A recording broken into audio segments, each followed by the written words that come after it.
Bienvenue au podcast Upika, le podcast pour les geeks de sport, où est-ce qu'on geek sur le sport avec d'autres geeks de sport.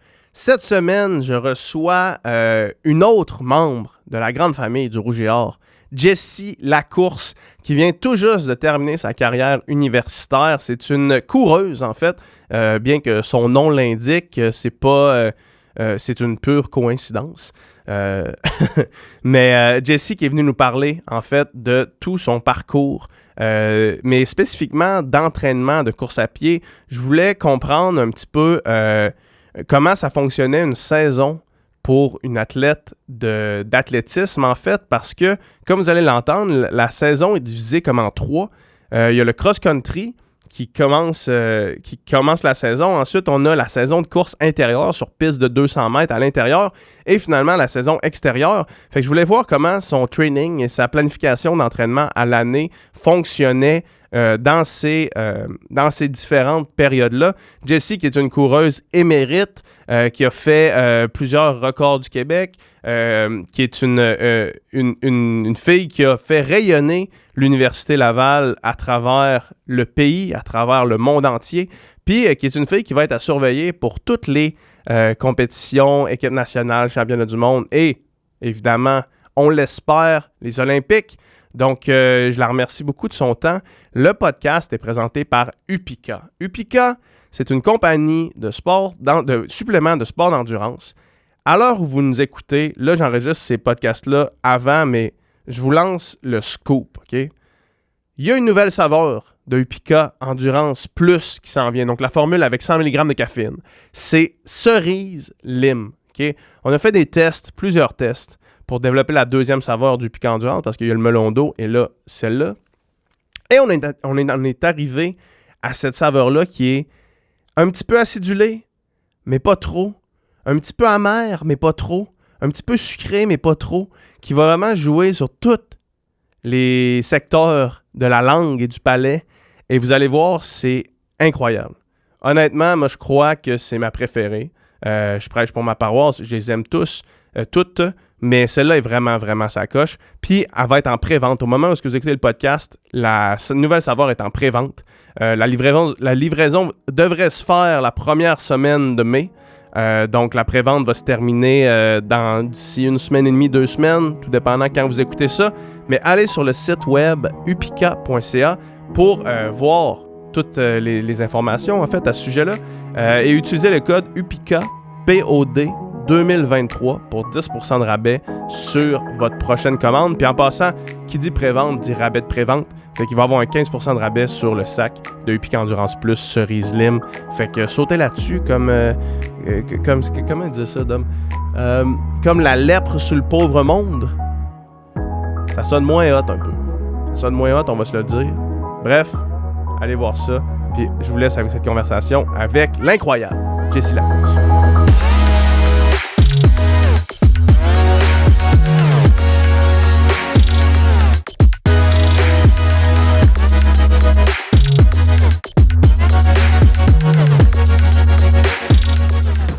Good, ça roule. Merci d'être là. Ça me fait plaisir. Ça commence demain aussi simple que ça. Continuons la discussion qu'on avait. Là, tu me demandais, dans le fond... Oui, ben d'où t'es venu l'envie de commencer à courir puis de commencer tout ça, là, Upika, etc., là? Ouais, dans le fond, j'ai couru... Ça fait 5 ans que j'ai commencé à courir, dans le fond, parce que j'avais une genre d'opportunité d'affaires avec New Balance pour une affaire vraiment... pas élite, là, c'était comme un truc avec Sport Expert, puis c'était ils lançaient la gamme Fresh Foam, dans le fond, dans ce temps-là. Puis là, moi, ils voulaient pousser les Fresh Foam au grand public, dans le fond. Puis là, j'avais une tribune parce que j'avais fait Occupation Double avant. Fait que là, ils m'ont dit, veux-tu essayer les Fresh Foam? Puis là, j'ai fait oui, cool. Sauf que fallait... J'avais comme une raison d'essayer les Fresh Foam. Fait que là, simultanément à ça, je me suis comme fait écrire par Je cours Québec qui organisait le marathon à Québec. Puis c'était la première année où est-ce que le marathon était pas le marathon des Deux-Rives, dans le fond. Où est-ce que... Fait que là, ils voulaient comme que j'aille montrer le parcours, que je parle de mon expérience au nouveau marathon. Je me rappelle pas comment il s'appelait dans ce temps-là. Fait que là, je me suis dit, je vais courir un marathon. T'sais. J'avais jamais couru là, de ma vie. Là. J'avais jamais couru de ma vie, fait que c'est comme ça que j'ai commencé à courir. C'est correct ça, puis finalement, la piqûre t'es pognée pour vrai? Ouais, parce que ça faisait longtemps que je m'étais amélioré, dans le fond. Tu sais, parce qu'en natation... Quand je m'améliorais, tu le sais, c'est quoi, là, tu sais, quand t'es rendu à un niveau élite, même excellence, c'est comme les fractions de secondes sont dures à aller chercher, puis comme en natation, j'étais rendu là, tu sais, quand je faisais un best time, c'était une mini affaire, tu sais. Ouais. Puis là, quand j'ai couru le premier marathon, il me semble que, tu sais, j'ai marché les ravitaux dans le dernier 10 kilos, là. Puis il me semble que je peux vraiment m'améliorer, tu sais, à ça. Puis comme de fait, tu sais, l'année d'après, j'ai passé de 3,37 à 3,15, puis là, j'ai fait, je me suis vraiment, genre, Chris, c'est le fun, tu sais, s'améliorer de même. Puis là, j'ai fait, je vais en faire un autre. Puis là, j'ai passé de 3,15 à 2,58. Puis là, j'ai fait, man, c'est hot, tu sais. Puis c'est comme ça. Genre, la piqûre m'a vraiment pogné à comme découvrir une nouvelle affaire. Une nouvelle passion, dans le fond, un nouveau sport, en fait, au complet. Là. Tu sais, je connaissais pas ça pantoute. Là. Ah, mais c'est cool, j'aime ça. Ouais. En plus, tu promouvois si bien le sport, là, donc écoute, tu peux demander mieux. Ouais, exact. Puis j'essayais avec ma tribune, dans le fond, de justement, soit avec le podcast, soit avec ma propre tribune, de juste comme permettre à des gens qui trippent sur le sport d'avoir accès à des conversations comme on va avoir là, tu sais, fait que c'est vraiment le fun. J'aime ça me rapproche du sport aussi, parce que j'ai fait un bon détour là, après ma carrière de natation. Là. Puis là, c'est comme quasiment croisé, moi, au début, toi à ta fin. Là. Ouais, ben en fait, je veux que commençons avec félicitations pour ta carrière universitaire. Ben merci. C'est terminé, je sais exactement comment tu te sens là, d'avoir terminé ta carrière universitaire. Pas mal nostalgique, hein? Ouais, ça va vite, hein, comme... Ou quand tu commences, tu te dis, hey, 5 ans, c'est long. Puis là, la première chose que tu sais, c'est que c'est fini. Là. Exact. Non, c'est ça. C'est que ça a commencé en 2017. Ouais. J'ai eu le droit à une année-ish de pause avec la COVID. Là. Fait que mes années universitaires Rouge-et-Or se sont étirées sur 6 ans, finalement. Ouais. Donc, ça a été une belle courte carrière, je trouve, parce que exactement 6 ans, ça passe vite. Là. Ouais. Donc, ouais. Ouais, puis dans le fond, là, t'arrives des U-Sports.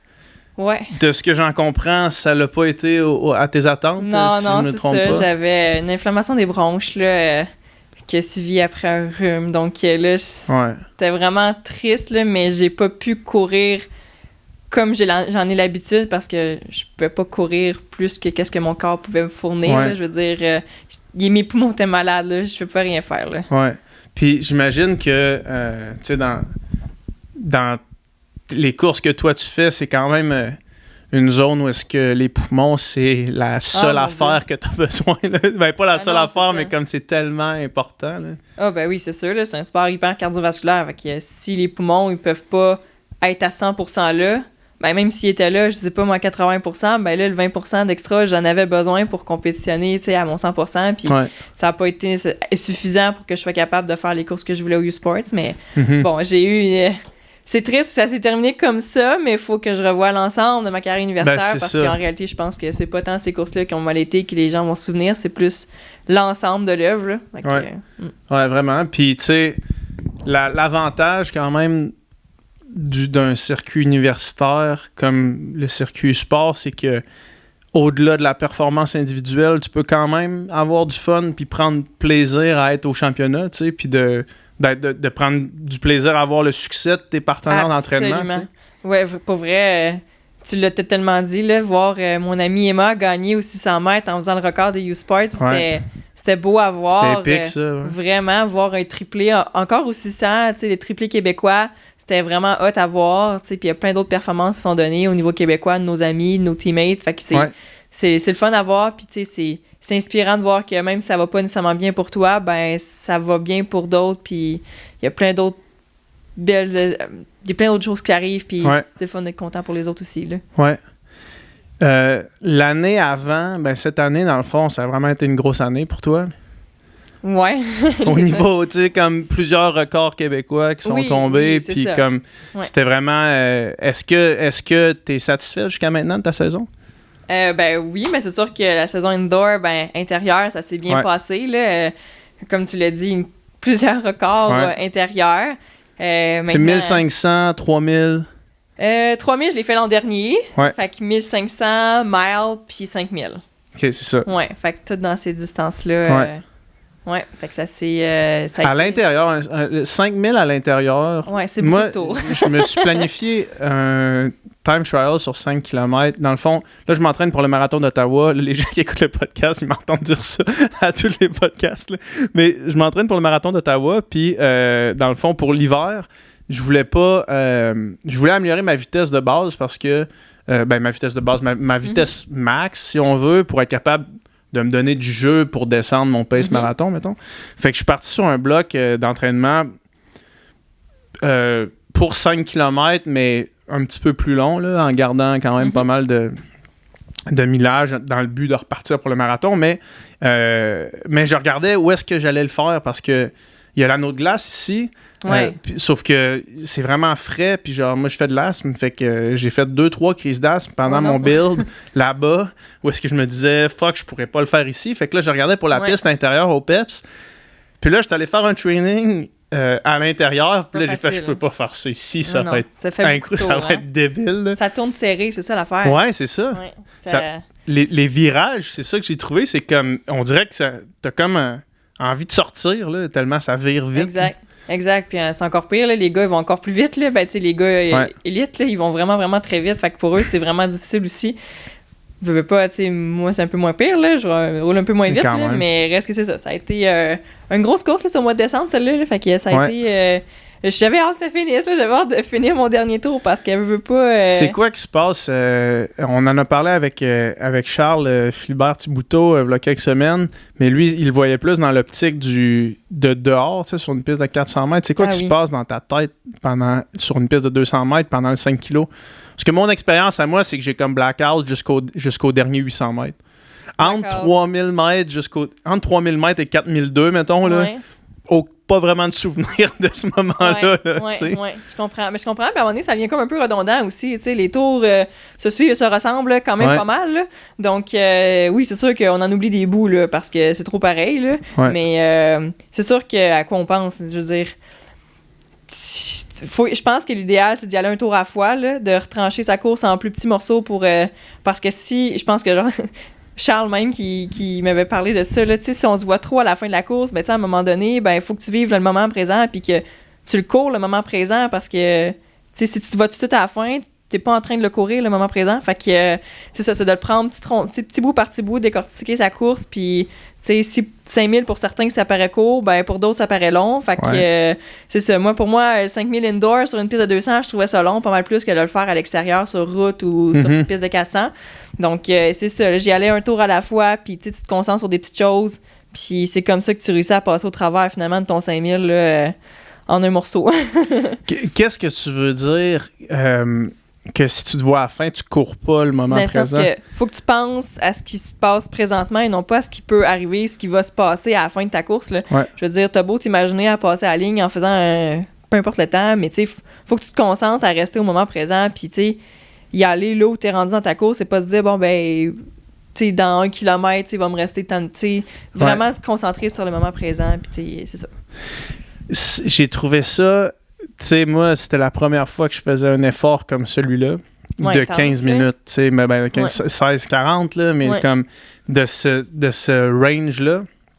En natation, le plus long que je faisais, c'était du 200 mètres, puis ça pas dure long, 2 là. minutes, mettons. Fait que t'as pas le temps de vraiment te concentrer sur tes sensations, mettons, puis te concentrer sur qu'est-ce que t'es en train de vivre, là. Parce que pendant 150 mètres, tout va, puis là, le dernier 50 mètres, là, ça commence à... C'est un peu de la survie, c'est ça, tu sais, ça commence à faire mal, mais comme... Aussitôt que ça commence à faire mal, c'est fini, pratiquement, là, tu sais. Mais là, pendant, tu sais, vraiment ça, là, du 3e kilo au 4.2, là, je me disais... Je pense que je vais mourir. Mais c'est dur, là. Puis c'est dur de pas ralentir dans ce bout-là de la course. Ben, moi, c'est exactement ça qui s'est passé. Dans le fond, tu sais, c'est... 2.5, là. Ça fait 3.19, 3.21, 3.21, 3.24.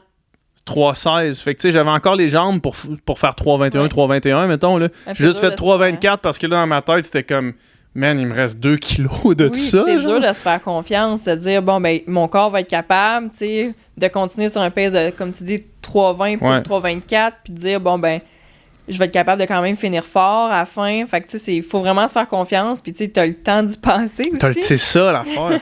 Contrairement à une course de 10 minutes, là, un 5 kilos ou peu importe la plus longue distance, là, t'as le temps d'y penser, mais il faut vraiment... Tu sais, plein d'entraînements qui nous préparent à ça, puis après ça, il faut que tu te fasses confiance, là, puis que t'es... Ouais. C'est comme un saut dans le vide, là. On dirait, moi, c'est comme ça que je l'ai vécu, là. C'est comme, t'as fait le training pour, tu sais que 3,20, techniquement, t'es capable de faire un pace de 3,20. Fait que genre, allons-y maintenant. Mais là, faut comme pas que tu te doutes, genre. Non, c'est ça. En natation, c'était ça que je trouvais souvent, ceux qui étaient comme les meilleurs, genre, surtout sur du 400, 800, 1500 en montant, c'était vraiment ceux qui, on dirait qu'ils pensaient à rien, là. Tu sais, qui faisaient juste comme y aller, là. Tu sais, genre, mais je vais être all out, puis genre... Ouais, puis ça me fait penser aussi là, des courses là, où est-ce que, justement, tu sais, quand on a la chance de courir en pack ou d'avoir un lapin, ben, c'est ça un peu qui arrive, c'est que tu penses justement un peu à rien. Tu te mets derrière la personne, tu penses à rien, tu fais juste te laisser aller, courir, t'accrocher. Tu penses à rien, tu décroches, puis à un moment donné, l'affaire arrive, là, puis tu pèses sur le champignon, puis tu donnes tout ce qui reste, puis c'est vraiment ça, là, c'est d'essayer de se faire décrocher, de décrocher un peu mentalement, de s'économiser mentalement pour être prêt à la fin à tout donner puis à souffrir puis à justement endurer genre le mal que c'est dur là finir une course là. C'est vraiment tough. Ouais. Cool. Puis ce 5 km là, il était dans quel contexte? C'était à Boston. C'était intense parce que c'est la piste intérieure à Boston, une piste de 200 mètres, mais c'est une piste qui est très roulante aux États-Unis. Par rapport à la manière dont elle est faite. C'est ça, comment ça fonctionne, ça?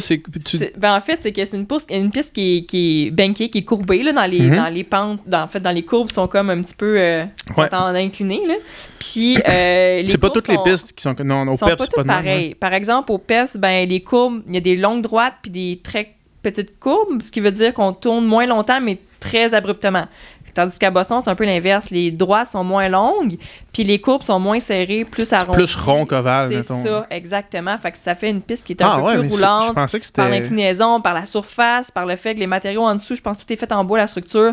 Bref, c'est une des très bonnes pistes en Amérique du Nord là, pour courir. Puis, ben c'est ça, c'était une course, là, mais c'était vraiment un niveau très relevé parce qu'on était 27 filles entre 15-30 et 16 flats.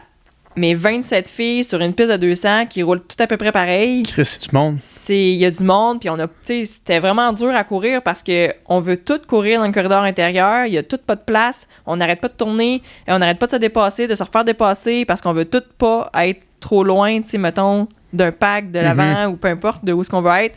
Puis il n'y a pas de place pour tout le monde à 27 filles sur une piste de 200, fait que c'est vraiment difficile à courir. Puis il y en a qui courent à l'extérieur, là. Exactement. Avec plus de virages qu'une piste de 400 à l'extérieur, c'est encore pire. C'est double, exact, ouais. Double de virages, là. Ça tourne plus serré aussi. Piste de 400 à l'extérieur, c'est un virage qui est doux, là, qui tourne à peine. Ouais, c'est ça, ouais. Fait que non, c'est ça. C'était quand même intense comme course, là. Je pense que c'est une des courses où est-ce que j'étais le plus serré, mettons. Que j'avais moins d'espace, puis de A à Z, là, je me suis battue, manière de parler, là. J'ai joué du coude un peu, mais tu sais, pas méchamment, juste parce que t'as pas le choix, j'avais de la misère à me trouver une place, puis je me faisais tant dépasser, puis là, je redépassais, parce que là, des fois, ça dépasse, mais ça ralentit après, fait que c'est difficile à courir quand même. Ouais. Puis comment, à un moment donné, est-ce que le pack s'est effilé, puis là... Honnêtement, moi aussi, je m'en rappelle plus tant des détails de ce course-là. Tout ce que je me rappelle, c'est que ça brassait pas mal, puis que j'avais hâte de me rendre à la fin. Puis oui, c'est sûr que le pack, c'est un peu effiloché, dans le sens qu'on était un peu moins condensé, puis mais il y avait tant du monde. Là. À Boston, c'est ça, le temps du monde à quantité. Là. 27 filles qui finissent en 15-30 puis 16 flats. C'est fou, là. C'est énorme, là. Fait que c'est ça, c'était vraiment condensé, là. Ouais.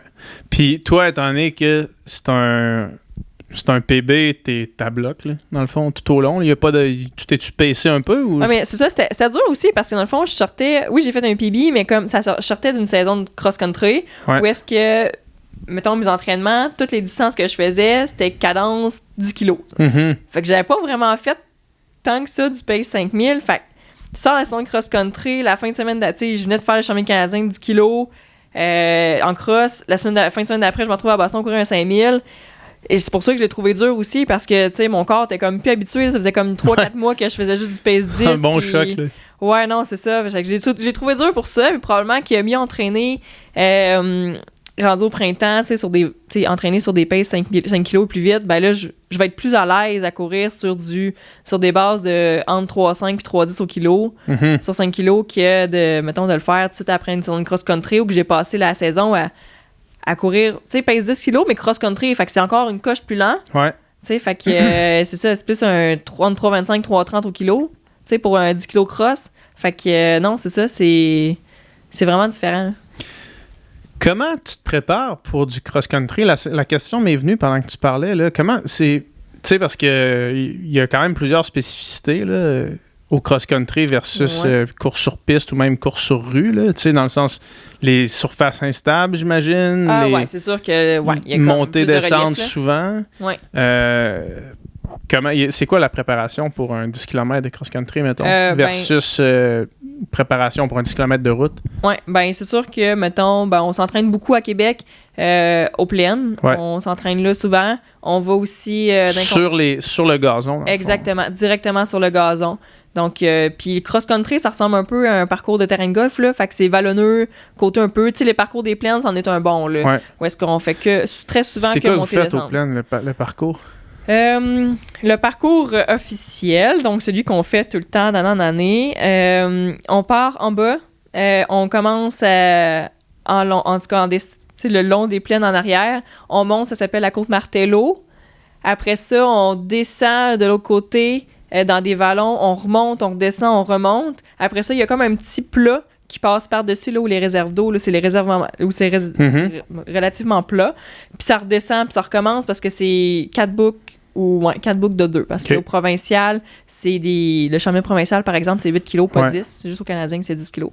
Fait que c'est ça. C'est quand même 4 boucles de 2, mais c'est exigeant parce que, justement, mis à part le 400-500 mètres qui est en haut, sur le plateau, ben après ça, soit ça monte, soit ça descend. Puis c'est un bon cross. Puis on s'entraîne souvent là. Je dirais à peu près 1 à 2 fois par semaine. Tu sais, 1 fois par semaine aux plaines, puis 1 fois ailleurs. Ça peut être quand même un training de piste, mais au moins 1 fois par semaine, s'entraîner, faire la grosse séance d'entraînement sur les plaines directement. Fait qu'à part, mettons, cette séance spécifique-là, le training reste le même parce que ça reste une zone exact. de je sais pas, 20 minutes. Là. Pour la race, mettons? Ouais. Ouais, 8-10 kilos, ça dépend. Les gars, c'est peut-être plus autour de ça, là, une vingtaine de minutes. Là.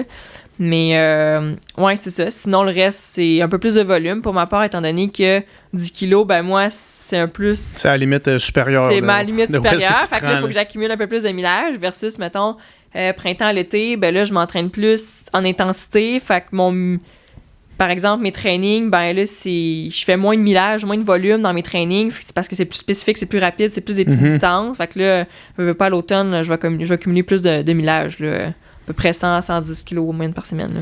Ouais, ben parlons-en. Rentrons dans ça, en fait, là, les différents trainings, parce que une chose que j'ai remarqué, puis j'en ai parlé avec Charles Castonguay quand il est venu sur le podcast, c'est que de changer de type d'objectif, tu sais, puis je donnais mon exemple du 5 kilos pour éventuellement après ça faire le marathon, mais ça permet d'aller frapper une couple de différentes zones, dans le fond, d'entraînement. Puis il y a comme des gains à l'adaptation si tu changes de cycle d'entraînement, dans le fond. Là, tu sais. Puis par la définition d'une saison de cross-country, j'imagine que ça permet de faire ça. Fait que là, ce que tu me dis, c'est que pendant la saison de cross-country, tu cours autour de 110 km par semaine. Ça ressemble à quoi, mettons, tes semaines pendant cette saison-là? Puis la saison dure de quand à quand? Ben souvent, mettons, après la saison d'été qui va terminer quelque part en août, j'ai souvent une semaine et demie, 2 semaines, vraiment relax, là, je fais autre chose. Là, je vais nager justement, je fais du vélo, je laisse la course à pied de côté un 10 à 14 jours environ. Ouais. Après ça, on revient... Complètement coupure complète ou des fois tu fais des petites jogs juste pour dire... un bon 10 jours, pas de course. Coupure complète. Ouais, coupure complète. Je fais autre chose. Je m'amuse. Classique. Je décroche, ouais. Puis après ça, je reprends tranquillement.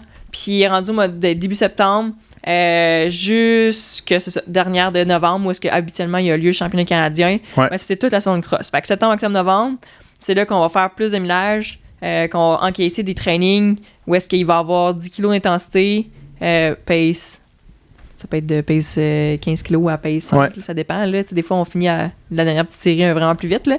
Mais, Combien il y en a de training comme ça par semaine? 2, je dirais. 2? Ouais, majoritairement un lundi et un vendredi. Ouais. Puis même si je suis plus athlète rouge et or, ben ça changera pas, dans le sens que je vais pouvoir quand même continuer de profiter, mettons, de la gang d'entraînement, Ouais. parce que le club civil puis le club du rouge et or ne fait un peu qu'un, nécessairement. Ouais. Le club d'athlétisme de l'Université Laval ou le club du rouge et or, c'est un peu la même chose. Ouais. T'sais. Fait que, tu sais, je vais pouvoir quand même continuer de profiter de la gang de gars, puis les filles les plus rapides pour m'entraîner avec elles et eux. Mhm. Donc, c'est ça, mais c'est vraiment chouette là, comme entraînement, là, 2 fois par semaine avec eux autres. C'est ça, le fun, parce que dans le fond, rendu à l'automne, tous ceux qui faisaient de l'athlétisme, peu importe que ta distance soit 800 ou ce soit le 10 000, on se rejoint tous à faire le même entraînement à Ouais, l'automne. c'est ça. Parce qu'à rendu à l'hiver, au printemps, à l'été, ben là, ceux qui sont plus spécifiques 800-1500 vont faire des trainings spécifiques 800-1500. Ceux qui sont plus dans le milieu, tu sais, 3000-5000, ben ils vont faire ces distances-là dans leur training. Fait que là, tous ceux même demi-marathon, ils se rejoignent aussi, ils embarquent avec nous autres, tu sais, pour les séances de cross. Fait que là, on se ramasse à être une huge gang, puis c'est vraiment cool parce que là, on peut tous s'entraider, puis ça... Puis tout le monde trouve quelqu'un à son pace. Là, Absolument, c'est ça qui est cool, ouais. Mais ça, c'est vraiment intéressant, parce que nous autres, en natation, je repense à ça, la saison commençait en septembre, puis finissait en février. Tu sais, les championnats du sport étaient essentiellement en même temps que les championnats d'athlétisme.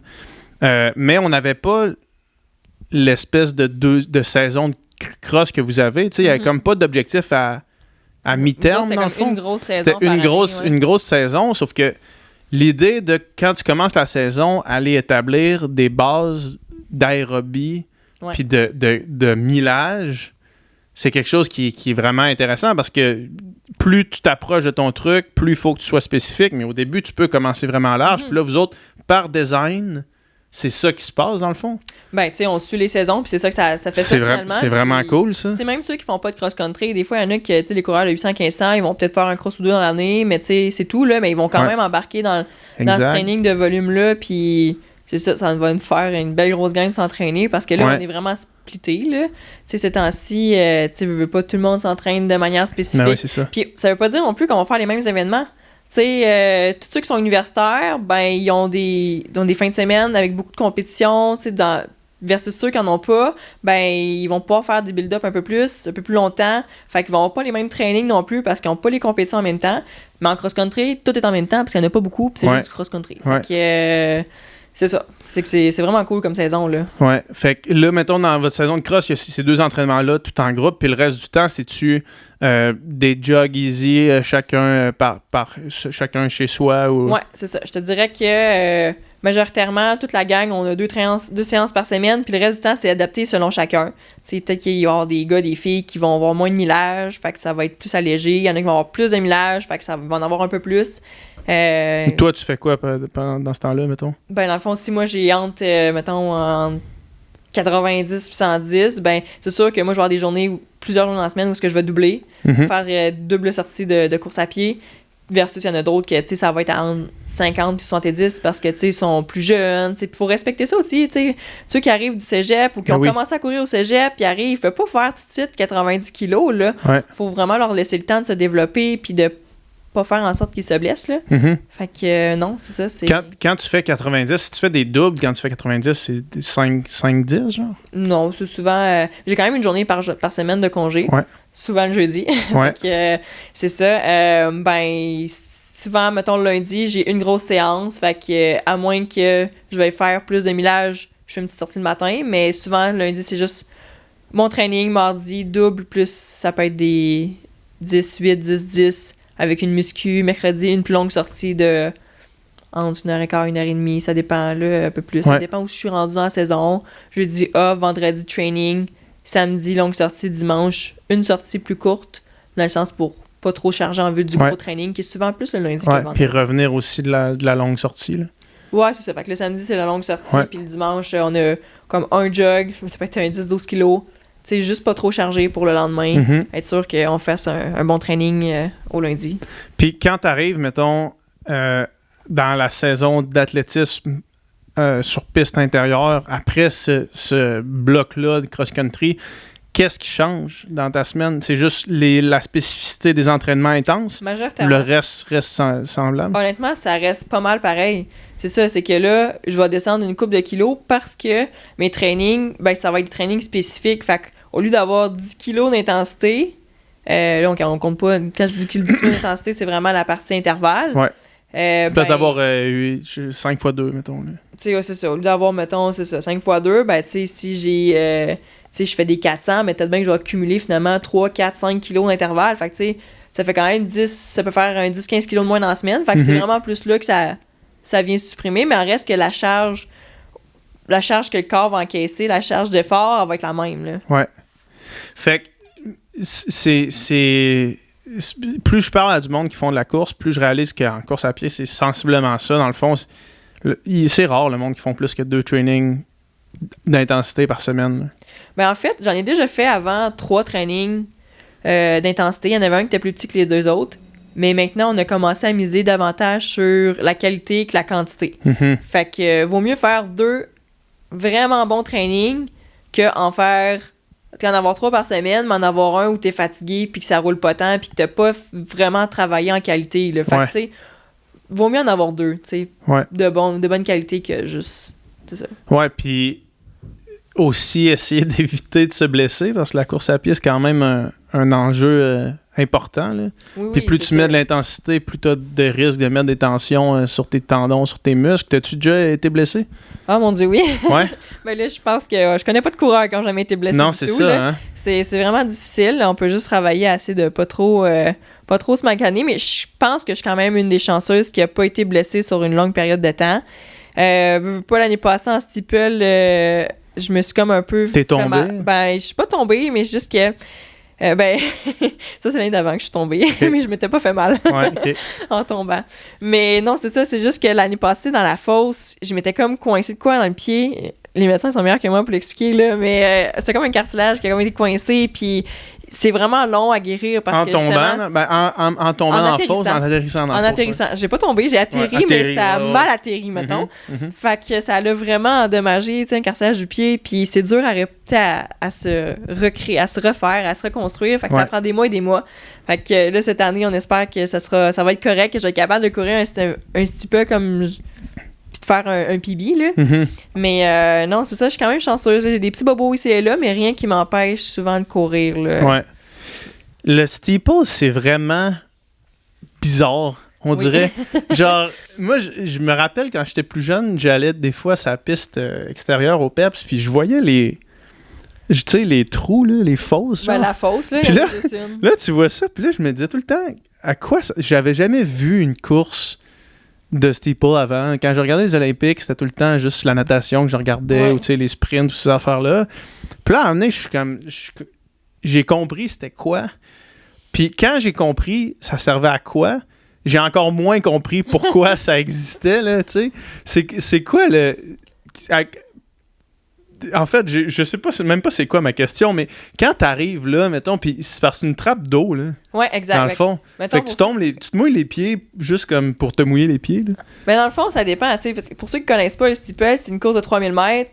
Il y a juste la distance de 3000 mètres qui se fait. Il y a 35 obstacles, 28 haies normales, là, qu'on fait juste passer par-dessus, puis il y en a 7 fois où est-ce qu'on passe dans la fosse, une fois par tour, grosso modo. Ouais. Puis la fosse, elle est faite en angle, de sens que quand on se propulse, c'est la seule haie qui, normalement, on va se propulser, on va se pousser de la haie, sur la haie pour aller sauter le plus comme loin un beam possible. De gymnastique. Là. Exact. Comme la fameuse poutre là, de gymnastique. Là. Puis on se propulse dans l'eau. Puis dans le fond, l'eau, c'est un trou d'eau qui monte en angle. Ouais. Puis c'est pas... Pour mon pied, pour moi, c'est pas agréable là, que mon pied atterrisse super en angle. Puis les gars, ben eux, la hauteur de la barrière, elle est plus haute. Fait qu'eux autres partent de plus haut aussi. Fait qu'ils touchent... Habituellement, les gars mettent un pied à l'eau. Un petit pied à l'eau, puis poup, ils continuent, puis ça va. Les filles, on est 6 pouces plus bas, fait que veux pas, tu sais, c'est plus dur d'aller plus loin parce en partant, on commence plus bas, tu sais. Ouais. Fait que puis on est moins fort, tu sais, musculairement, on arrive moins vite dedans. Fait que tu sais, reste que souvent je mets plus 2 pieds dans l'eau que le reste là. Fait que mais non, c'est ça, c'est vraiment spécial comme course. Pourtant ça fait vraiment longtemps que c'est aux Olympiques là, depuis les années 1900 là, c'est aux Olympiques puis c'est sûr que ça n'a pas toujours été accessible aux femmes là, mais ça fait longtemps que c'est couru là. Mettons, y a-tu du monde qui ne font que ça? Ou la plupart du monde, mettons, quand tu vas sur une équipe nationale, tu sais, comme tu fais d'autres courses, puis t'es aussi inscrit à ça? Ben dans le fond, si tu parles pour se classer, là, tu sais, les gens rendus aux Olympiques sont assez spécifiques. Là. Il y a quelques petites exceptions qui vont faire des doublés, du genre 5 000, 10 000, ces affaires-là. Ouais. Mais assez souvent, mettons, c'est rare que le coureur de steeple, il va aller se classer sur une grosse équipe nationale ou autre chose. Ça arrive, des fois peut-être pour d'autres équipes, là. Mais c'est sûr que le coureur de steeple va être très bon au 5000, va être très bon au 1500, mais probablement que la personne qui est, le coureur qui va être spécifique 1500 ou 5000, ben il risque d'être vraiment meilleur que le coureur de steeple. Fait que non, c'est ça. On va être bon, je pense que les coureurs de steeple vont être bons ailleurs sur d'autres distances, mais jamais autant que ceux qui sont spécifiques sur justement 1500, 5000, etc. Là. Puis est-ce qu'il y a une musculation spécifique pour du steeple?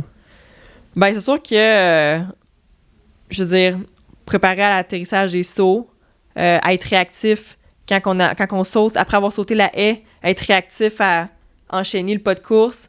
Mais je dirais qu'on fait aussi des drills de haies, mettons. Mm-hmm. Donc, on met plusieurs haies une après l'autre, assez collées, puis on pratique à faire au ralenti, à la marche parfois même, les mouvements de passage de haies. Donc, ça, on fait... Là, je devrais avoir commencé normalement bientôt, là. On commence à faire ces petits drills-là, ces éducatifs-là de haies, si je peux dire. Puis tranquillement, pas vite, on espace les haies dans une même séance. On commence avec les haies collées, on espace les haies. On le fait de plus en plus de manière dynamique jusqu'à en faire des vrais passages de haies en courant. Mm-hmm. Fait que ça, c'est des petites séances de techniques de haies qui vont venir préparer justement à être meilleurs techniquement sur les haies en steeple. Ouais.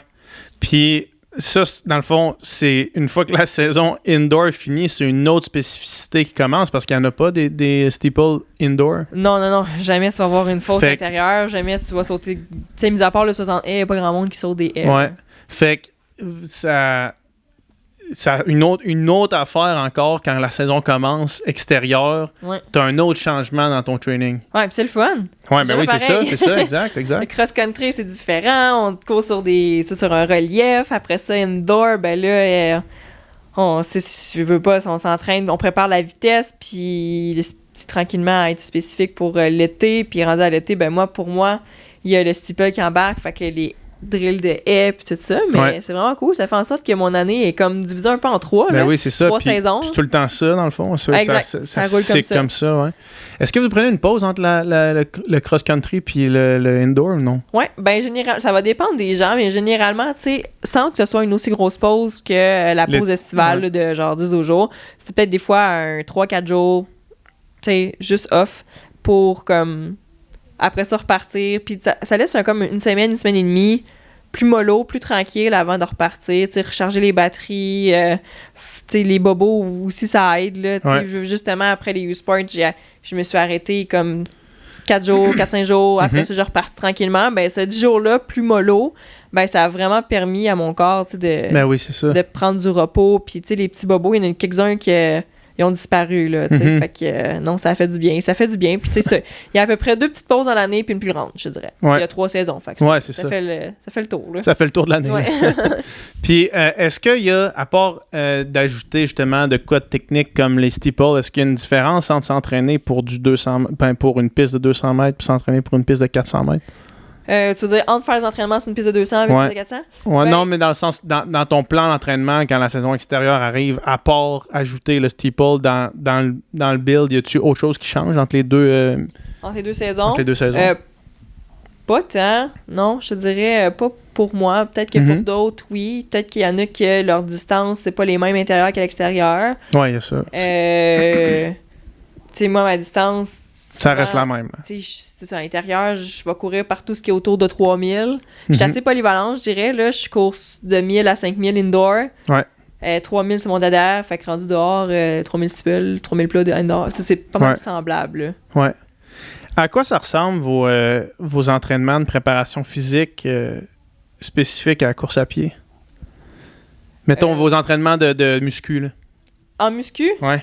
Je pense que... Il y en a qui doivent s'imaginer qu'on lève pas mal de poids, mais c'est pas tant le cas. C'est pas ça. On va pas tellement tout le temps travailler en grande puissance, mais plus c'est... Mon Dieu, Charles serait meilleur pour l'expliquer que moi. C'est lui d'ailleurs qui est dans ton podcast qui fait mes plans d'entraînement en muscu. Ouais. Je suis pas la meilleure pour mon Dieu, dire comment se passent mes plans d'entraînement en muscu. Là. Mais ça ressemble à quoi, mettons, une séance? Ben souvent, ça va être comme 3 séries avec... en fait, avant ça, je vais commencer à faire beaucoup d'exercices de stabilisateurs, d'étirements. C'est mon échauffement un peu de muscu, tu sais, après avoir été courir. Puis ça, c'est vraiment important, tu sais, parce que ça va aussi éliminer les chances d'avoir des bobos par la suite. Fait que c'est l'étirement, rouleau, massage. Fait que notre séance de muscu, ça commence par ça. Fait que, tu sais, c'est assez soft pour commencer. Après ça va être 3 séries avec, grosso modo, 3 exercices par série qu'on va faire 2 fois. Fait que c'est souvent, il va y en avoir quelques-uns où est-ce qu'on va lever des charges, qu'on va faire des squats, des fentes avec une charge sur les épaules, une barre. Mais il y a beaucoup de petits exercices aussi qui vont travailler tout ce qui est muscle stabilisateur, tout ça. Puis il y en a qui vont être assez spécifiques à chacun. Charles, par exemple, il s'arrange pour que mes faiblesses musculaires soient travaillées, puis que si j'ai tendance à faire, par exemple, s'il y a certains mouvements de course dans mon patron de course qui sont moins bien faits, moins forts, ben là, on va les travailler en muscu pour que ça soit plus naturel de bien les faire. Je sais pas si je suis claire, là, mais... mais non, c'est ça. Fait que, grosso modo, ça ressemble à ça, un plan de muscu pour un coureur, ben pour moi, là, pour une coureuse comme moi. Là. En termes de charge puis de répétition, mettons, ça ressemble à quoi? Ben, c'est sûr que c'est pas des c'est pas des 3 max, des 3 reps max. Non, c'est ça. C'est plus des 8 à 12 RM, mettons 8-10, là. OK. Ouais. Puis, j'imagine, beaucoup de stabilité? Oui, quand même. Est-ce que vous faites du bossu et des affaires de même? Là? Exact, oui. Tout ce qui est ce genre d'entraînement-là, tu sais, où est-ce qu'on va travailler le patron de course, mais sur une surface qui est comme un bossu, mettons que ça va te forcer à vraiment à devoir rester stable puis à travailler tes muscles stabilisateurs, puis en faisant le patron de course, des fois avec des petits poids dans les mains, ou en faisant aller un dumbbell d'un côté et de l'autre en patron de course, mais comme en arabesque, là. Mais c'est ça. Fait qu'on va... Grosso modo, ça va ressembler à ça, là. Ouais. Puis, Charles Philibert Thibouteau me parlait du tempo, que lui, il avait commencé à implémenter vraiment beaucoup de tempo dans son entraînement, un gros set de tempo, mettons, par semaine. Là. En muscu? Non, en jog, ouais. Ben, en course. Là, on passe de muscu à... Ouais, là, on passe... où tu t'en allais. Non, on passe de muscu à une autre question, là. Est-ce que toi, tu fais ça, du tempo? Est-ce que vous en faites beaucoup ou non? Ben, dans le fond, c'est que souvent, comme... On fait 2 séances majoritairement d'intervalles par semaine. Puis souvent, dans la séance le mercredi, là, la journée où est-ce qu'il va y avoir un jog long, ben ça va arriver qu'on mette un prog ou un tempo dedans. Fait que ça, c'est pas impossible non plus. Okay. Fait que ça peut être ça, ou le samedi, tu sais, souvent, c'est un peu moins souvent, là, mais plus en milieu de semaine, là, tu sais. Au lieu d'avoir une 3e séance, ben là, on a un tempo ou un prog. Dans votre longue sortie. Exact. Ouais. Mais des sets de tempo, mettons, le lundi ou le vendredi, vous n'en faites jamais? Ben, je sais pas si t'as parlé qu'il faisait des fois des doubles entraînements, là. Non. Non, ok, c'est ça. Mais je sais pas trop exactement ce qu'il t'a dit. J'ai pas encore vu ce podcast-là. Ouais. Mais je reste à voir qu'est-ce qu'il fait exactement. Mais même si on est le même coach, Charles et moi, on fait pas les mêmes choses. Non, c'est ça. Lui, veut pas aussi, ça fait plus longtemps que moi qu'il s'entraîne encore. Là. Charles, c'est vraiment un coureur qui a du millage dans le corps. Ouais, exact. Mais non, c'est ça, je sais pas exactement c'est quoi son tempo. Je sais qu'il nous arrive, pour ma part, de faire des progs. Là, that's it. Mais puis sinon, les gros sets, c'est vraiment des intervalles des 400, des 600 sur piste. Ça peut être des 1000, des 3000, ça dépend des moments de l'année aussi. Là. Ouais. Puis est-ce qu'il y a des pistes qui sont... Ben, tu parlais tantôt de la différence entre la Boston qui était vite à cause de la structure, puis puis je sais qu'ici au centre des glaces, c'est du béton en dessous. Y a-tu des pistes qui sont... Parce que moi, je trouve que les pistes, c'est rough. Genre, c'est tough, là, physiquement, on dirait, là, genre, Ouais, c'est ça fait mal, là, tu sais. C'est sûr que toi, tu sors un peu plus de la trail, puis des fois, tu fais des longues courses, parfois, qui sont dans le trail. Fait que, tu sais, c'est mou, ça, c'est le fun. ben, c'est ça l'affaire. C'est que pour un coureur de trail comme toi, qui après ça arrive, débarque sur la piste, c'est normal que tu vas trouver ça dur ou sur l'asphalte aussi. Là. Ouais, je trouve que c'est comme. Ça fait mal, là, genre. Mais à l'inverse, moi, je suis comme pas tant habituée à trail. Fait que je pense que je me suis habituée à courir sur du dur. Ouais. Mais c'est sûr que. C'est ça, là, quand on fait des trainings, on veut pas, des fois, le warm-up, cool-down, on essaie de le faire autre. On le fait pas nécessairement sur la piste. Là. Ouais, c'est ça. On va le faire ailleurs. Puis quand il y a des sentiers autour. Plus mou, on va aller en profiter. Ouais, parce que le cool-down, après un gros set d'intervalle où est-ce que tu as les jambes sautées, puis que là, il faut que tu repartes le cool-down, ça piste, là. Moi, ça, c'est la pire chose. Au centre des glaces, genre, le cool-down, c'est tout le temps quasiment pire que le set, là.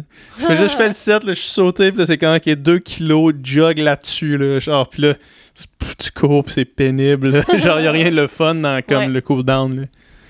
Mais non, de mon côté, je pense que je me suis juste habitué puis endurci là-dessus. Là. C'est une piste dure, mais je le sais que c'est dur. Là. Je sais que mon corps trouve que c'est dur aussi. On développe aussi des bobos, des petits bobos qui peuvent facilement découler du fait que la piste, c'est rough. Là. Ouais.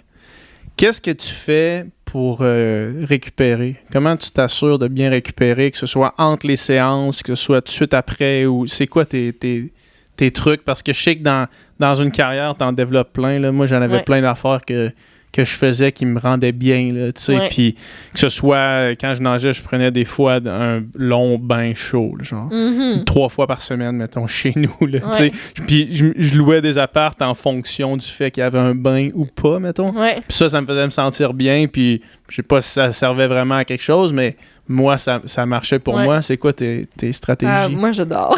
Toi, tu dors?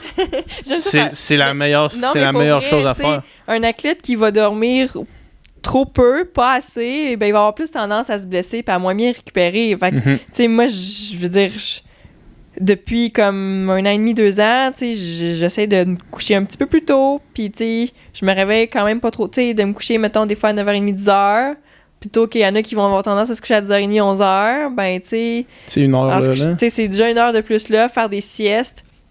Je pense que le sommeil, pour moi, ça m'aide beaucoup. Tu fais des siestes?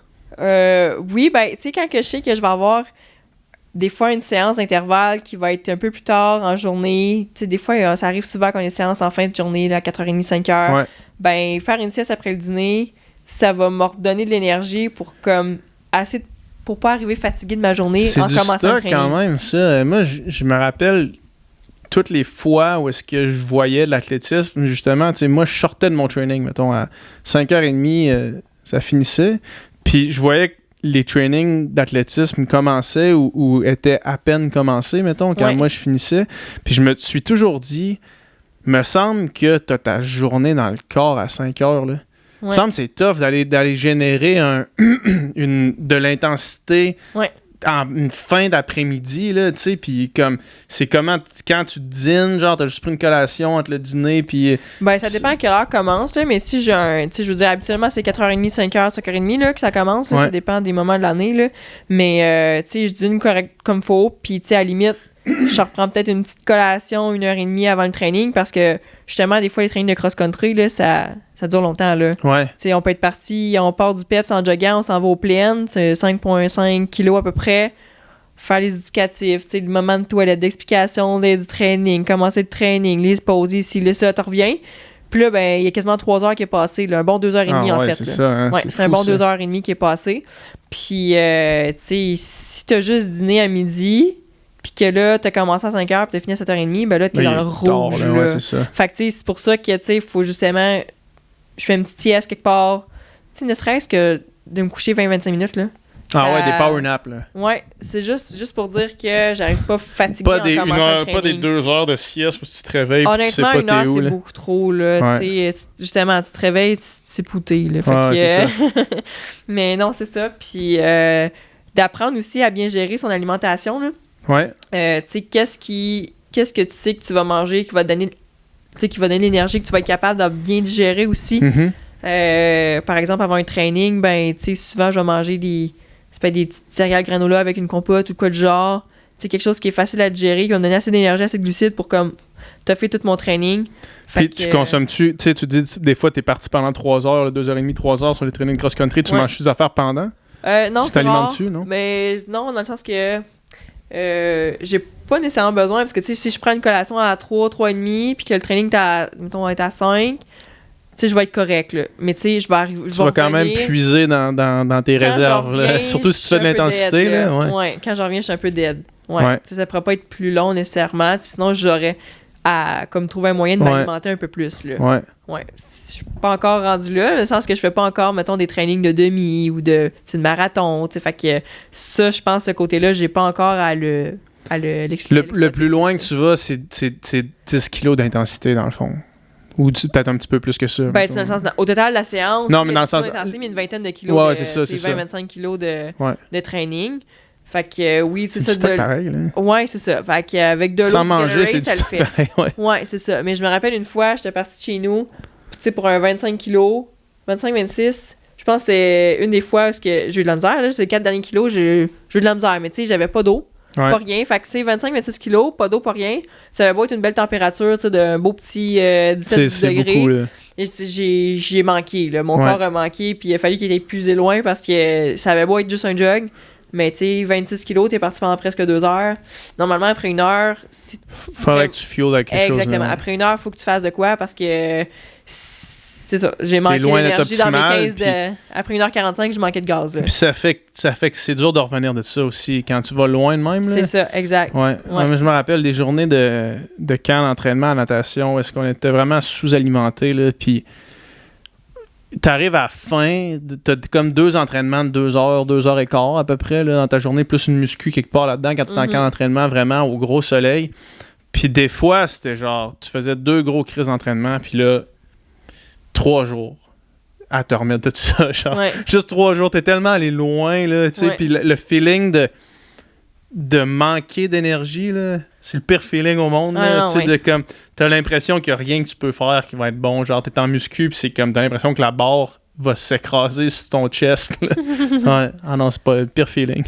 Non, mais c'est ça, c'est important de se connaître, puis de savoir qu'est-ce que t'as besoin, puis d'essayer de rentrer ça, même si t'as pas tant le goût, même si t'as pas nécessairement faim après un jog, après un training, ben tu sais, faut que ça rentre pareil, là, tu sais, faut que sinon c'est après tough, que tu vas filer fatigué, tu vas avoir un down, là.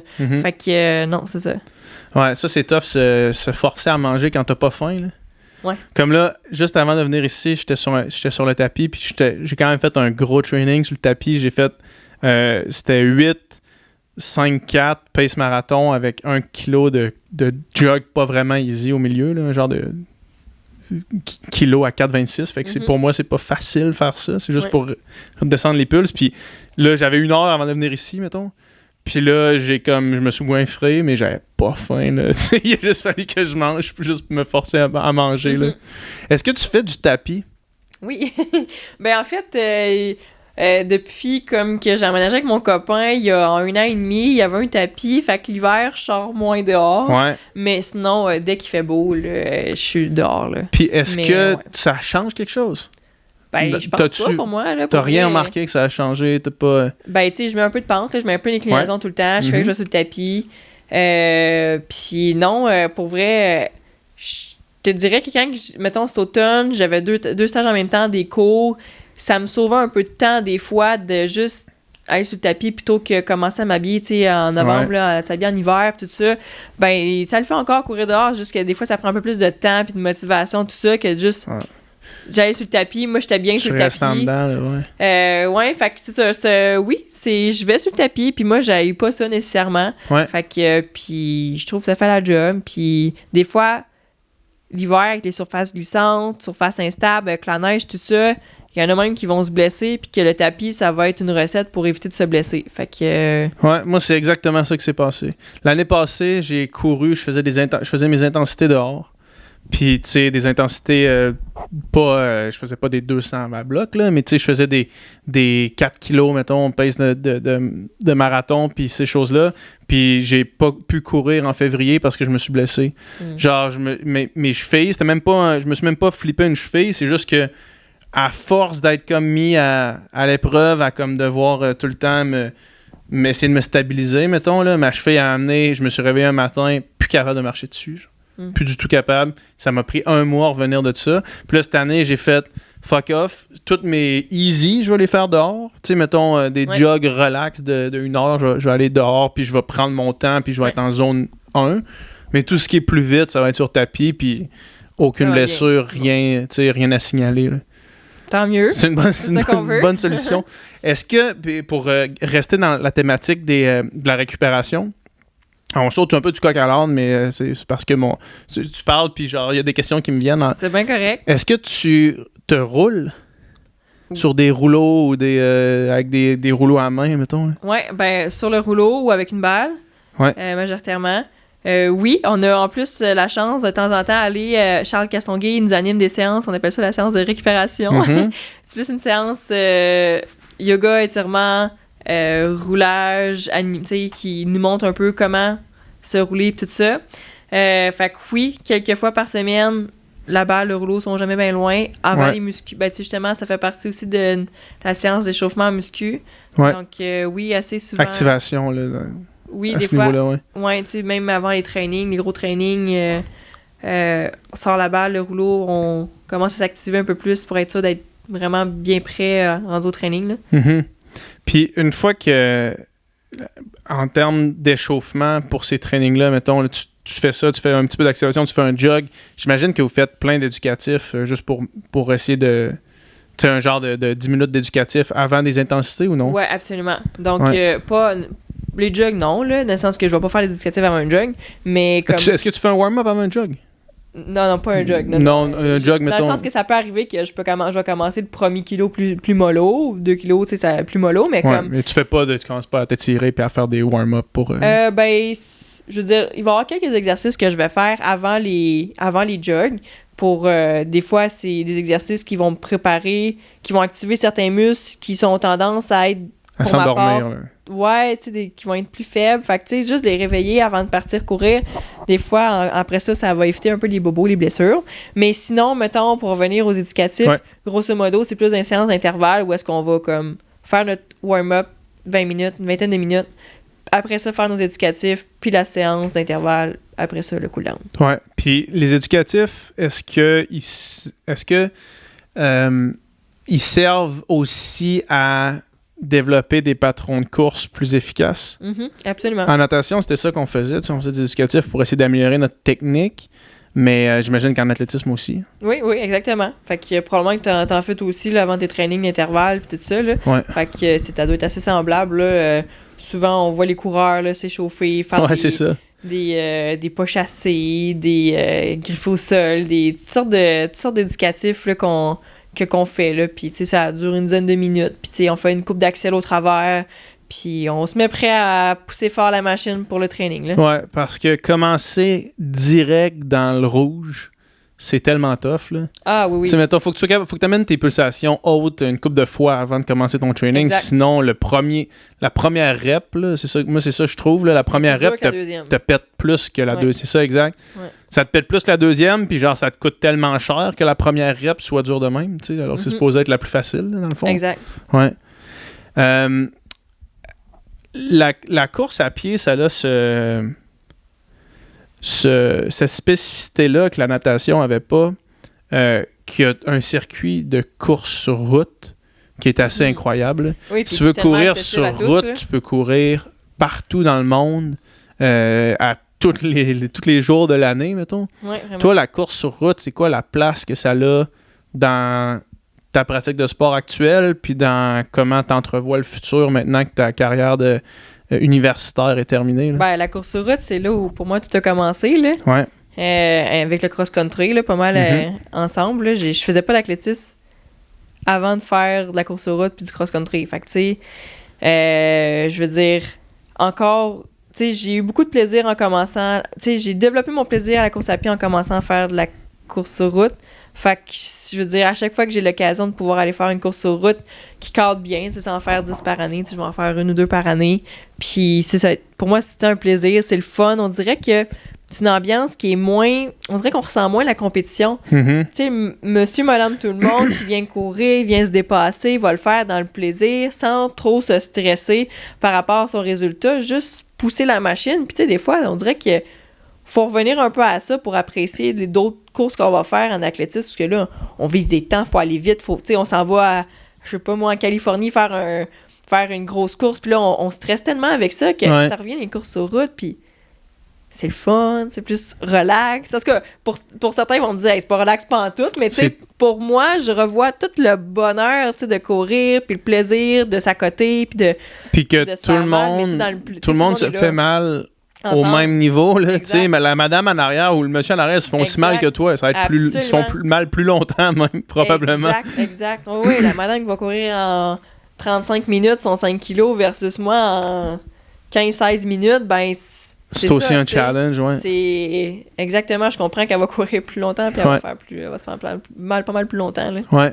Puis est-ce que parce que il y a quand même l'aspect tu sais l'athlétisme, c'est au même titre que la natation un sport amateur, là, un sport olympique, mais qui demeure un sport qui n'est pas un professionnel, mettons. Fait que tu sais l'avenue de gagner sa vie longtemps avec l'athlétisme, c'est quand même compliqué, puis il y a beaucoup d'appelés, puis il y a très peu d'élus, là, tu sais. Exact. Ouais. Mais la course sur route, pour quelqu'un de ton niveau, mettons, il y a quand même plusieurs avenues possibles de financement qui est quand même intéressant. Plus que, ben, tu sais, il y a des bourses, il y a plus de bourses, mais il y a aussi, du moins de mon point de vue à moi, plus d'attention médiatique sur les courses de route.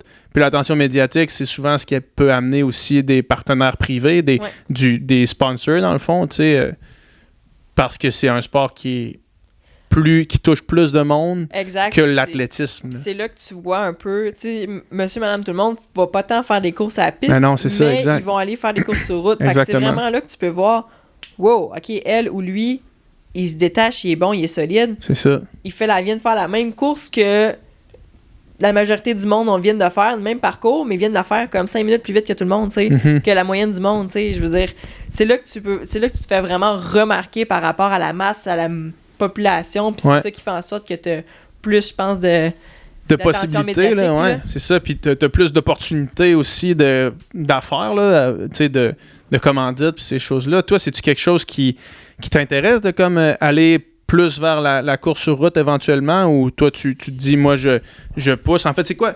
Ma question, c'est plus largement, c'est quoi tes objectifs à moyen et à long terme dans les prochaines années, dans le fond? Puis où est-ce que tu vois ta pratique de sport se diriger, là? Dans le fond, moi, je souhaite vraiment être compétitive dans le classement pour les Jeux de 2024 en athlétisme et 2028 aussi. Puis dans le fond, oui, ça fait beaucoup d'années d'ici 2028 surtout, mais mon but, c'est d'être le plus compétitif possible, toujours dans le bon, tu sais, dans le plaisir, en ayant les ressources financières. C'est certain que, je veux dire, faut que je puisse vivre quelque part, là. Exact. Puis, si je suis pas blessée aussi. Fait que, tu sais, si ces 3 choses-là sont présentes, c'est certain que je vais me rendre jusqu'en 2028 minimalement.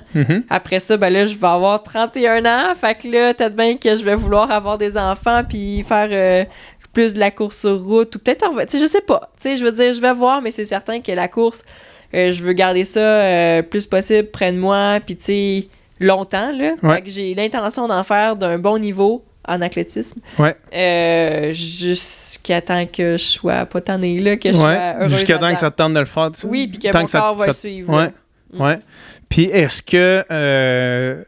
j'ai posé la même question à Charles parce que moi, je pense vraiment que les personnes qui partent de la piste puis de l'athlétisme, c'est ce monde-là qui deviennent les meilleurs marathoniens, là, éventuellement. Là, tu sais, genre...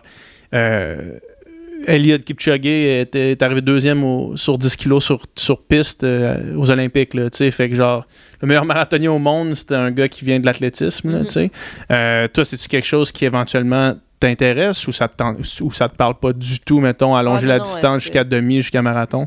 Ben, jusqu'à marathon, je ne sais pas encore, mais demi, c'est certain que j'aurais le goût de m'essayer. C'est sûr que j'ai des petits bobos qui, sur les longues distances, sans arrêter, peuvent, comme des engourdissements aux orteils qui tendance à me freiner un peu, à dire, d'un marathon, ça risque d'être long, ça risque d'être dur à toffer, mettons, pour mes orteils. Fait que, mais non, c'est ça, tu sais, je veux dire, une fois que je vais avoir réussi à sais, à passer ça, c'est sûr que ça va m'intéresser de faire un demi, faire un marathon un jour, parce que, je veux dire, tout le monde, tu sais, il y en a plein, là, que l'objectif ultime quand tu commences à courir, ben, je veux faire un marathon. Ouais.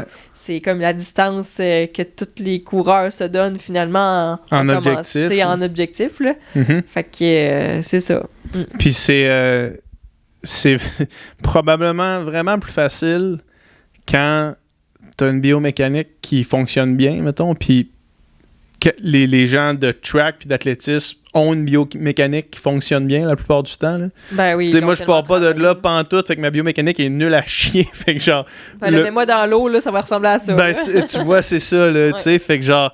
Fait que c'est ça, on dirait que à chaque fois que je vois quelqu'un, mettons, sur piste, je fais tout le temps, cette personne-là, le top speed est tellement vite qu'après ça, tu sais, t'as tellement de jeux pour faire un temps fou à demi-marathon ou marathon, là, tu sais. Mm-hmm. Ouais. Fait que, qu'est-ce qu'on te souhaite? On te souhaite la santé, premièrement? Oh mon Dieu, oui, la santé. Je pense que si la santé est là, le plaisir va y être, c'est certain. Puis, je devrais être en mesure de pouvoir courir vite après ça, là. C'est exact. Si la santé est là, c'est là que les meilleures performances vont. C'est quoi l'objectif à court terme cet été, ouais? Courir vite encore une fois. Ouais, ça, mais non, améliorer mes temps certains, là. Je sais pas quand si je vais retoucher au steeple cet été, probablement, mais peut-être pas en commençant la saison, parce que l'année passée, j'ai eu des petites craintes là, en étant blessée. Mais c'est ça, là, je vais certainement recommencer en force. Là, dès le 6 mai, je vais être en Californie à courir un 5000. Je vais viser faire dans les 15-30 quelques au 5000. Fait que je serais vraiment contente pour ça. Un 1500, 4-12-ish, 4-10 peut-être, on sait pas, on peut toujours rêver. Fait que on va voir. Là, aller vite, courir vite, puis sinon dans les équipes nationales, ben il y a les mondiaux et tout ça. Fait que on va voir si je suis capable de me tailler une place. Là. Est-ce qu'il y a des records sur outdoor qui sont dans ta mire? Au steeple, présentement, c'est moi qui l'ai. Si je peux l'améliorer, je serais vraiment très contente. Au 5000, là, pour l'instant, c'est Émilie Mondor qui l'a. J'ai le deuxième meilleur temps, mais Émilie Mondor est en 14,59, fait que ça va être dur à aller chercher. Du moins, tranquillement, m'en rapprocher, ça va être déjà bon. Au 1500 mètres, je pense que c'est quelque chose comme 4,09 autour de, là, sous toute réserve, là, à plus ou moins une seconde. Là. C'est ça. J'aimerais peut-être ça aller chercher ça, ces records-là, québécois-là, ça serait cool. Ça serait une bonne façon. C'est un bon target, mettons, 1500 mètres, là, puis continuer de descendre aux 5000 puis aux 3000 types. Là. Très cool. Merci beaucoup de ton temps. C'était super. Merci à toi, c'était cool. Yes.